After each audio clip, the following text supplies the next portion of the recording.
यानंतर 38वा प्रश्न पहा विद्यार्थी मित्रांनो, तासी 54 किलोमीटर वेगाने जाणारी आगगाडी 340 मीटर लांबीचा बोगदा 36 सेकंदात पार करते, तर आगगाडीची लांबी किती? तर विद्यार्थी मित्रांनो, अशा प्रश्नांमध्ये लक्षात ठेवा की लांबी हे अंतरच असते. लांबी म्हणजे काय? अंतर.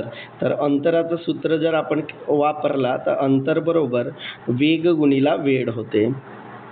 तर यामध्ये विद्यार्थी मित्रांनो, आगगाडीची लांबी x घ्या, बोगद्याची लांबी दिलेली आहे 340 बरोबर वेग बघा विद्यार्थी मित्रांनो दिलेला आहे 54 किलोमीटर. आता बघा याच्यातले माप जर पाहिले आपण तर लांबीचं माप मीटरमध्ये आहे आणि वेळ सेकंदात आहे. तर हा 54 किलोमीटर पर सेकंद आहे, 54 किलोमीटर पर आवर आहे वेग, तर त्याला आपल्याला मीटर पर सेकंदमध्ये करावं लागेल. तर 36 सेकंद गुणिला वेगाला करायचं आहे आपणाला मीटर पर सेकंदमध्ये, तर त्यासाठी 5/18ने त्याला आपणाला काय करावं लागेल? गुणावं लागेल.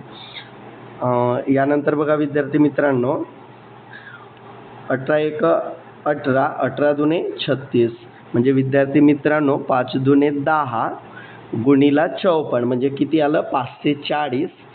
आता ही बोगद्याची जी लांबी आहे प्लसमध्ये विद्यार्थी मित्रांनो ती मायनस करून टाका, या बाजूला घेऊन येऊन 340 जे आहेत ते 540 मधून वजा करा, म्हणजे विद्यार्थी मित्रांनो रेल्वेची लांबी आली 200 मीटर.